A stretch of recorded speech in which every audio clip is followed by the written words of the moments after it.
So, hello everyone. Today we're looking at the Decentraland builder again, and I just want to show you the recent things that I made. So, I just got them real quickly, and then I just show you the details of each one of those things. So that's basically like my first try at like round things. That's like the magical like small forest. This one is loading, and this one here is basically a more like showing of each of the materials. That's why like it's put like blank like that. Let me should refresh this and try if it works. So I think it's really interesting to have this like builder around here, and the idea of having a decentralized world where no one really can take your stuff, I think it's quite cool to me. And I already said like in the previous videos to it. I just pressed the okay. If we look at the previous things, for example, if you think about having digital ownership about something that you can basically game or do something with, you need to have a authority that kind of takes this away from you.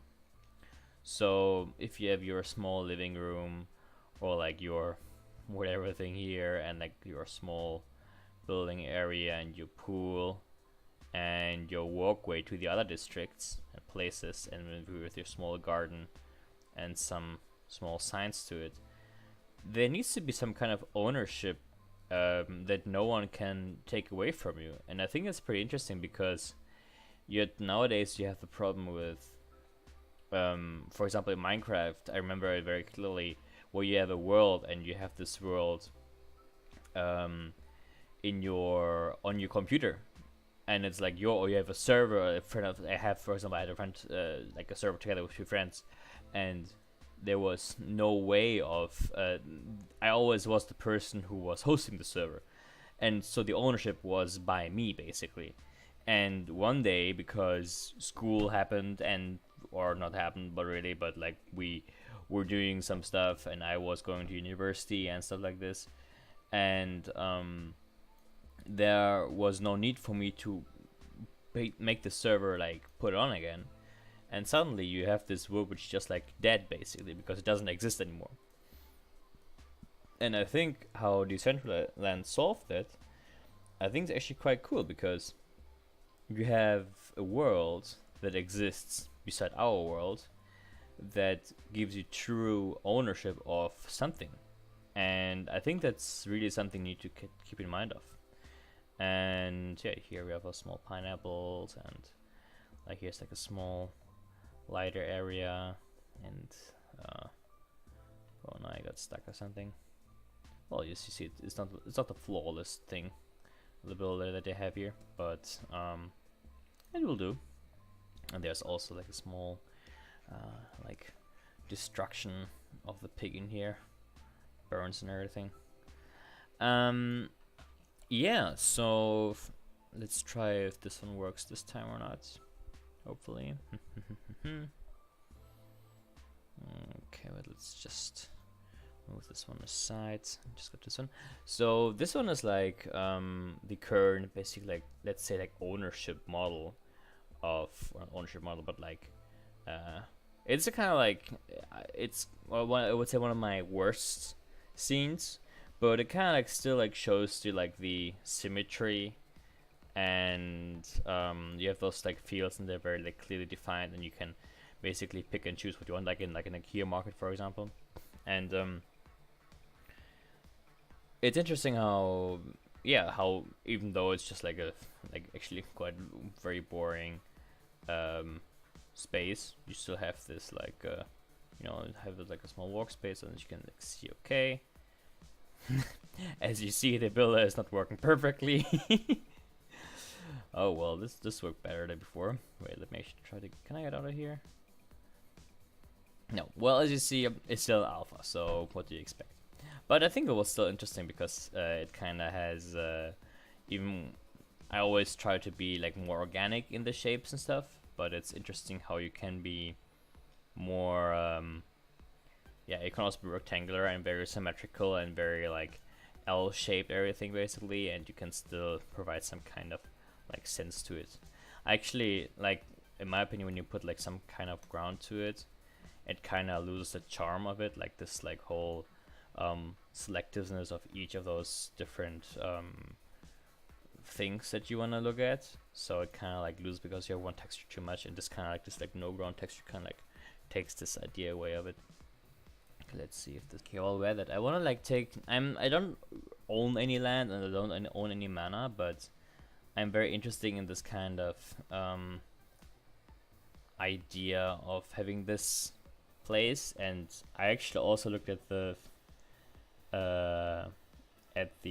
like land that exists at the moment, and I think it's very interesting how you have those small parcels that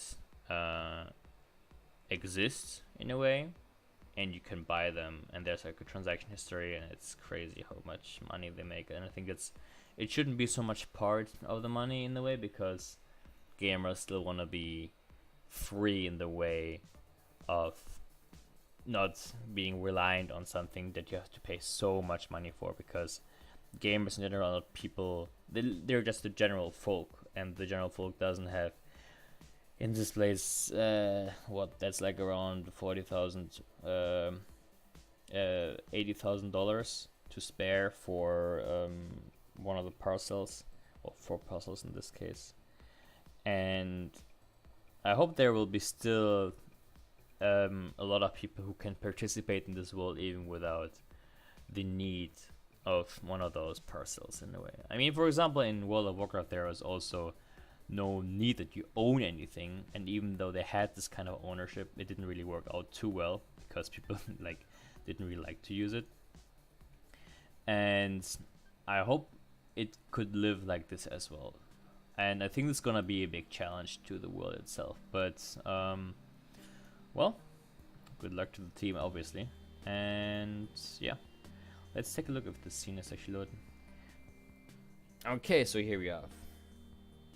Finally. So this is the HDS. Also, there was a content for HGC Exodus as well, and they kind of have this like vault to it. And so here you have basically like the phone, the HG Exodus is like kind of like transparent shape in a way, so you can, in the real phone you can also like see, as far as I know, you can like see the like sensors and like transistors and all this stuff, but I think it's actually not real on it, it's just like kind of fake, but it still looks good. And then you have this like thing underground, and it's basically on this, on those stoves, and on top of that I thought like, okay, you know what, that's just like the first layer and this is the second layer. And you can also like go in here as well. It's kind of lagging as you see because they're taking so many items. And now I pressed O, which means I will be in the first person view, and hopefully it will work kind of alright, so I can show you the way of how you can move up this like small staircase, and or move down or move up. I guess I'm up because like this is like the big layer. So let's take a look if it's gonna work out. So here we are in 3D, and it's gonna be very laggy as far as I know, but basically you have this like HTC Exodus area here, and it basically like a small, like very round, it's like clearly in the center, and like it holds up those like gigantic stones on the top, on the bottom, to the top. And you basically come in from the top, but because the way how it is, it cannot build below the 0Z axis, so you have to like walk basically back to the entrance. And like along the way you see like here, like it's kind of like a, like they're kind of like teleported in a way in here, like in the row there's like this chair, and there's a small fountain, and then you have this clock, and like some footballs, let's not fall off. And then you have a small chair, you can already kind of look down there, you have like the vaults here, and then you have the passwords there, and like this like portal there. And you have a couch, surfboard, like ATM, flowers, nothing, like cafe stand stuff for writing stuff on it, trash can, 2 like lanterns, umbrella, some flying mana points, And I think nothing, nothing, nothing. And then you basically you come out on top, and you basically think like, okay, I'm just like in a normal scenery right now. Nothing too much to worry about. Like a small hammock as well. And yeah, and then you wanna go back down. And now I'm stuck again. That sucks. Because I want to jump downstairs and see. Showed you what's happening there. Well, I guess it's not gonna happen. So yeah, thanks for watching. Yeah, if any questions, let me know. And thank you. Goodbye.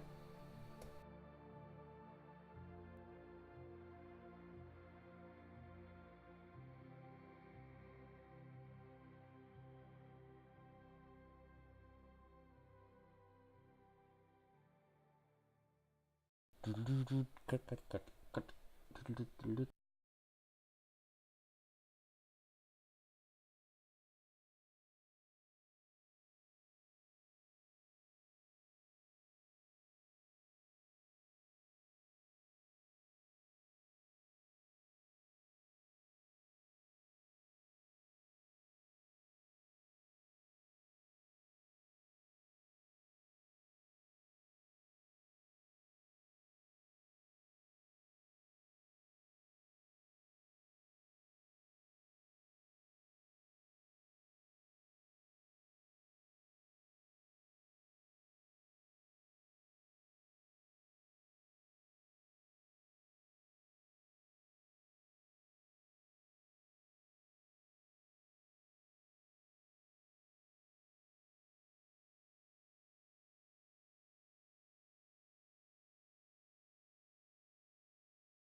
It's a very big scene. I think it's like more than 1,200 pieces, so it might take quite a while. And I actually loaded up before and it was working, but you know, there's the presentation effect where you kind of do something and then it doesn't work, and normally it does work, and then you kind of feel like a fool. It's like a little bit like that right now. Yeah, exactly. So, I think I'm gonna cut this out a little bit. Oh yeah.